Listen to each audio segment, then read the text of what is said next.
If you're watching this video, and I assume that you are, I'm also assuming that you've recently watched me perform my newest song called The Sixth Commandment, which this video is going to break down what inspired me to write that song. And I will say, this is a song I didn't necessarily want to write. I didn't feel like it, and I definitely didn't feel like recording it, and I definitely didn't feel like sharing it.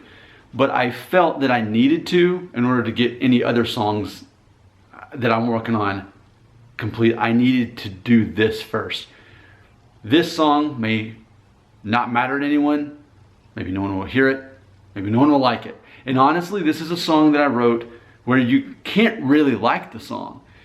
It's written in a perspective that is, my motive was to make the listener feel unsettled. There's something disturbing about this song, and I'll tell you what it is up front. It's that I'm looking at two opposing perspectives that share one common theme, and we're going to take a look at that. The sixth commandment, which if you're Catholic, it's not going to add up. This is if you're Jewish or Christian or Greek Orthodox. The sixth commandment, we'll find out what that is here in the first opening line right here. It ain't murder if they're foreign. If they were here, they'd be taking our jobs. God blessed America. We'll do him a favor in return when we blast the rest to hell. That's where they're going anyway. So that's the first verse. Let's unpack that. Now that is the mentality of someone on the far right who sees foreigners as ultimately enemies. If they lived here in the United States, they'd be taking our jobs, right? But since they're overseas, and since we're not really being attacked here in the United States, we go to other countries and fight those foreigners. Because again, after all, if they made it overseas to our actual land here, they'd be wanting to take our jobs, right? So that is obviously social commentary. I do not identify with the speaker here. This is someone who has that perspective, who truly thinks that if you're foreign, basically your life doesn't matter. It doesn't equate the same. And ultimately, it's okay to murder that person. Now, I want to go ahead and get into the theme of this. If I were to, and I have done this on my YouTube channel before, if I were to ask people, hey, out of the 10 commandments, which matters the most? I think most people would actually say do not murder matters the most, because if everyone murdered, then there wouldn't be many of us here, and etc. The most obvious one is do not murder. It's not okay to murder. But if you were to really drill that person and say, well, are there exceptions? Is it ever okay to murder? Well, often the first time the exception would be, well, if it's in war. But see, that's tricky. It's not as cut and dry as we want it to be. I often think, what if I were born in a certain year in North Vietnam, and by the time I was 18 years old, here come the Americans, and now I've got to fight them or I die. Did that make me a bad person to be a North Vietnamese soldier who attacked the South Vietnamese or even the Americans? Does that make me a bad person? I was born at the wrong place at the wrong time. But did that make me evil or moral? Did I deserve to die because of that? And that's the challenge here. It's not an easy answer. It's very challenging. And I'm questioning this concept that as long as we put patriotism behind it, that it justifies murder in the name of war. Moving on to I guess you could call it the pre-chorus. After all, they're not really dead. Their lives never counted to begin with. And that's ultimately another theme of the song, is that if we don't value them as true human beings equal to us, then we can justify taking their lives. So it's not murder if their lives never counted.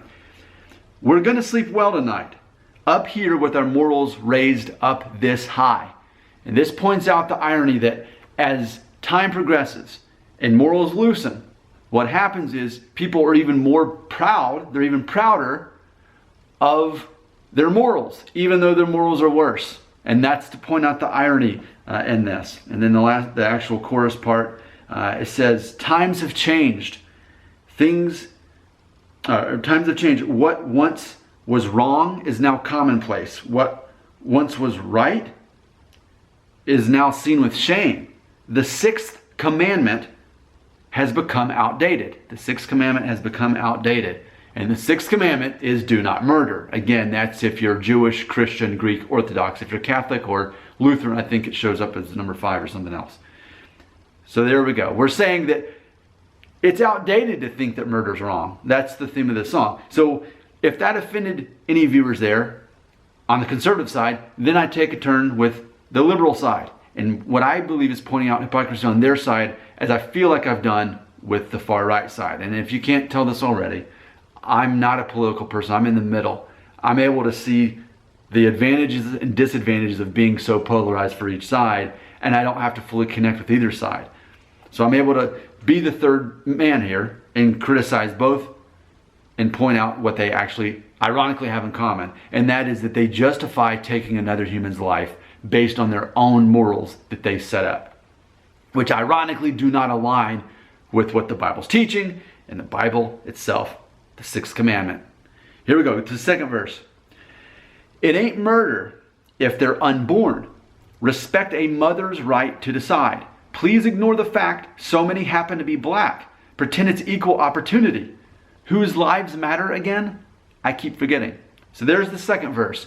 So it's pointing out abortion, and I craftily wrote this song without using the word abortion. I even wrote it without using the word war as well in the first verse. And that was important to me. I wanted people to really have to think for half a second, what is he talking about here? So it's not murder if they're unborn, right? They're never born, so therefore it's not murder. Now granted, if a lady was 8 months pregnant and a man went up and shot her son with a gun and that baby died, that's murder. But once it's born, then it becomes murder outside of the womb officially if you're someone who is supporting abortion. So if you take that life away, it's not murder, right? That's the theme of this.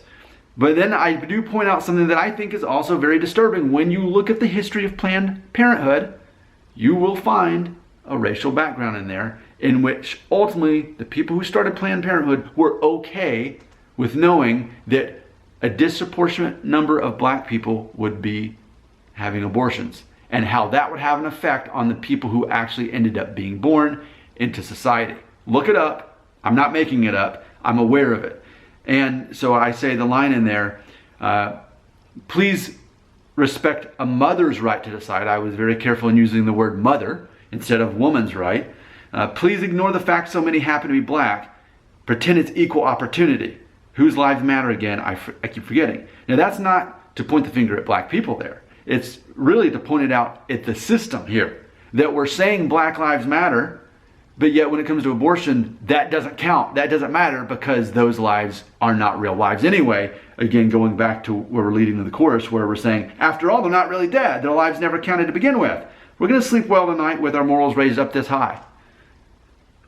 So that's pretty much the whole song. I repeat certain parts of it. That's the song. It's meant to be unsettling. It's meant to be disturbing. And we should be disturbed by the fact that we are murdering people in the name of war and patriotism, and we're murdering unborn children in the name of women's rights.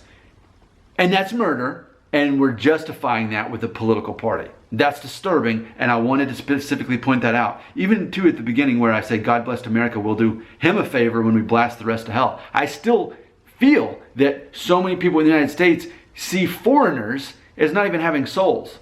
And this is ultimately a follow-up, a sequel to a song that my wife and I did called You Won't Remember My Name. So if you want to look up, You Won't Remember My Name, it's on this channel. This is more of the grittier version of that concept of that song. That we can justify murder standing behind a political viewpoint and patting ourselves on the back for our improved morals when actually they're getting worse. Because if you ask me, murder is still murder. It's not justified in the name of war, and it's not justified in the name of abortion, women's rights, or whatever you want to call it.